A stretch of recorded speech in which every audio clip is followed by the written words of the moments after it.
کہ وزیر خارجہ اسحاق ڈار کی جدہ میں ترک وزیر خارجہ حکان فیدان سے ملاقات ہوئی۔ ترجمہ دفتر خارجہ کے مطابق OIC اجلاس کے موقع پر دونوں وزراء خارجہ کی ملاقات ہوئی ہے۔ بھارتی ہائی کمیشن کا پاکستان سے رابطہ۔ بھارت کا پاکستان سے سینتاس معاہدے کے تحت سیلاب کے معاملے پر رابطہ ہوا۔ بھارت نے پاکستان کو دریائے توی میں جموں کے مقام پر ممکنہ بڑے سیلاب سے آگاہ کر دیا۔ مطلب یہ ہے کہ پاکستانی عوام کی جو اوپینین ہے وہ کافی شفٹ ہو چکی ہے، لیکن اصل بات یہ ہے کہ اس جو ڈسپیوٹ کی نیچر ہے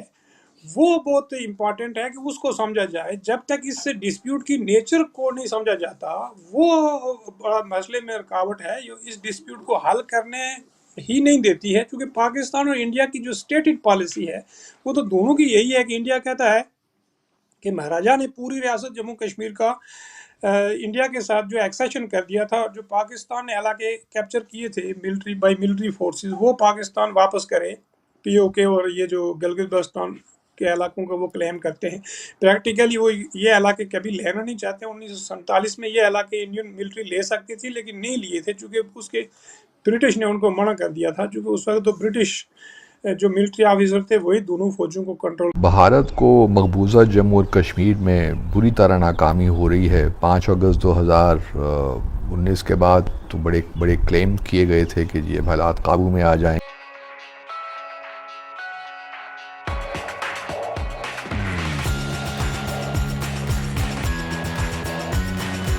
یہ شرط عائد نہیں کی گئی تھی،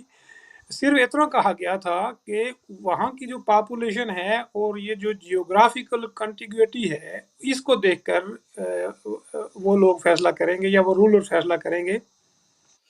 تو پہلی چیز تو یہ ہے کہ پاکستان کا یہ کلیم کہ ریاست Jammu Kashmir two nation theory کی بنیاد پر پاکستان کا حصہ بننا چاہیے تھا، یہ بالکل غلط ہے۔ اس بنیاد پر صرف کشمیر کا جو پروونس تھا ریاست کا، وہی پاکستان کا صوبہ پاکستان کو مل سکتا، کیونکہ وہاں اوور ویلمنگ میجورٹی یا 95% یا 97% آپ کہہ لیں پاپولیشن مسلم تھی۔ جموں میں اور لداخ میں تو نان مسلم پاپولیشن کافی سائزیبل ہے۔ گلگت بلتستان کو انہوں نے کیپچر کر لیا تھا، اور جموں کے یہ جو ایریا آزاد کشمیر کہلاتے ہیں، یہ بھی انہوں نے 1947 کے حملے میں کیپچر کر لیے تھے۔ تو اس بنیاد پر پاکستان 3 جون کے منصوبے جو بٹوارے کا منصوبہ ہے اس کو بھی فالو نہیں کرتے ہیں، اور دوسری طرف مسلم لیگ کا جو اپنا سٹینڈ تھا کہ رولر کو ہی جو انہوں نے اس وقت مانا تھا کہ ریاستوں کے رولر کو ہی ڈیسائیڈ کرنے کا جو ہے وہ اختیار دیا جائے، تو اسی کو برٹش انڈیا نے نہ صرف قبول کیا بلکہ اسی کو لاگو کیا کہ چونکہ اگر تمام سٹیٹس کے اندر ریفرنڈم کرایا جائے گا تو یہ بہت سالیں لگ جائیں گی اور اس پر بہت خرچہ ہوگا، اس لیے سٹیٹس کے رولرز کو ہی یہ کیا گیا تھا۔ تو جب ہندوستان میں تمام سٹیٹس کے رولر نے ہی فیصلہ کیا، تو ریاست جموں کشمیر کے رولر نے بھی یہ فیصلہ کیا کہ میری پاپولیشن جو ہے وہ ملٹی ریلیجس ہے، ملٹی ایتھنک ہے، ملٹی لنگول ہے، تو میں کسی ایک ملک کی طرف نہیں جا سکتا ہوں، چونکہ میری پوزیشن جو ہے یا میری سٹیٹ کی پوزیشن جو ہے وہ اس طرح کی نہیں ہے کہ میں کسی ایک ملک میں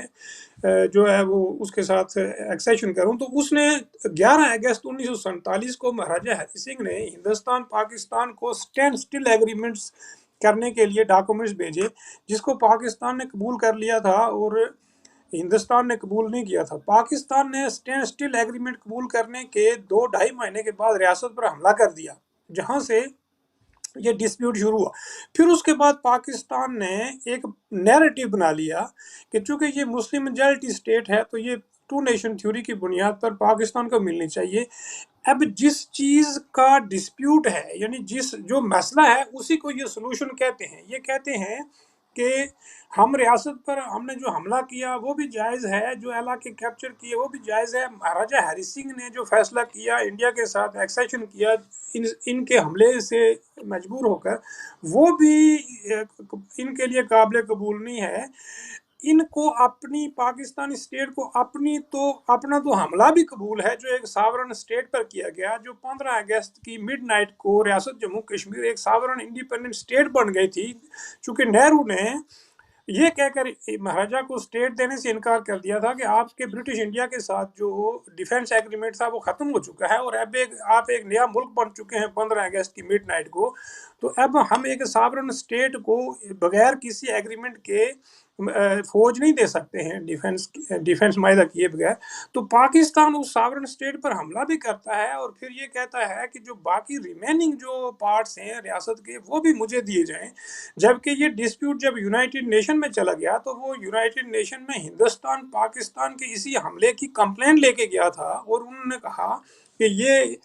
ہمارے علاقے پر پاکستان نے حملہ کر کے لوٹ مار کی ہے، قتل و غارت گری کی ہے، اور اس کو وہاں سے نکالا جائے۔ تو اس کے کاؤنٹر میں پاکستان نے بھی یونائٹڈ نیشن میں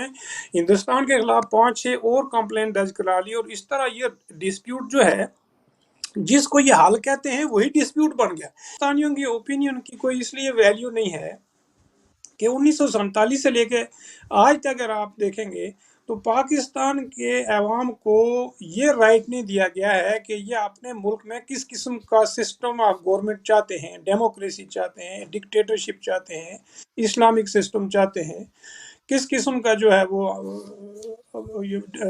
نظام چاہتے ہیں۔ تو یہ پاکستانی عوام کی بھی بڑی بدقسمتی ہے کہ ان کے لیے جو ملک بنایا گیا تھا اور جس بنیاد پر بنایا گیا تھا اور جس دعوے پر بنایا گیا تھا اس میں سے تو ایک دعویٰ بھی پورا نہیں کیا گیا ہے۔ تو اس لیے پاکستانی عوام کی جو اوپینین ہے وہ اپنی جگہ لوگوں کے لیے تو شاید بہت امپورٹنٹ ہے، لیکن پاکستانی گورنمنٹ کے لیے اس کی کوئی ویلیو نہیں ہے۔ دوسری کرتے تھے تو اس سے دوسری جو اس نیچر کی جو اس مسئلے کی جو ڈسپیوٹ کی نیچر ہے وہ ہے ٹرائی لیٹرل۔ ہندوستان اور پاکستان نے اس کو بائی لیٹرل ڈسپیوٹ بنایا ہوا ہے، یونائٹڈ نیشن میں بھی یہ بائی لیٹرل ہے، اور یہ ان کے جو معاہدے ہیں اس میں بھی جو انہوں نے تاشقند ایگریمنٹ ہے، شملہ ایگریمنٹ ہے، لاہور ڈکلیئر، اس میں بھی یہ بائی لیٹرل ایشو ہے، دو طرفہ ڈسپیوٹ ہے۔ تو اس میں ریاست جموں کشمیر کے لوگوں کی جو 2 کروڑ پاپولیشن ہے اس کو مائنس کیا ہوا ہے، اور ان کی اوپینین کو مائنس اس لیے کیا ہوا ہے کہ وہاں جو لوگ پائے جاتے ہیں وہ بھی اسی طرح کی 3 اوپینین والے لوگ پائے جاتے ہیں۔ لیکن جیسا کہ آپ جانتے ہیں کہ ابھی تک مقبوضہ جموں اور کشمیر کو ایون ریاستی درجہ بھی دوبارہ نہیں دے سکے، کجا کہ اس کا اس کی خصوصی حیثیت تھی اس کو ریسٹور کرتے۔ ابھی بھارت کی سپریم کورٹ میں پٹیشن ایک دائر کی گئی ہے کہ اتنا ڈیلے کیوں ہو رہا ہے، تو اب 10 اکتوبر سے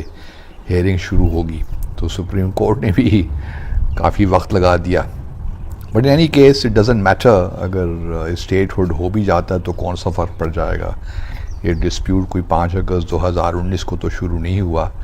یہ تو 1947 سے یہ معاملات چل رہے ہیں، اور جب تک کشمیریوں کو ان کا حق خود ارادیت نہیں مل جاتا اس وقت تو حالات اس طرح ہی رہیں۔ شیئر کی ہوئی ہیں تاکہ بھارت کو یہ موقع نہ ملے بعد میں کہ دیکھیے کیا ہو گیا۔ ہمیں تو پہلے سے ہی معلوم ہے فرینکلی اسپیکنگ کہ بھارت کیا کرنے جا رہا ہے، اور یہ بھارت کا وتیرہ رہا ہے،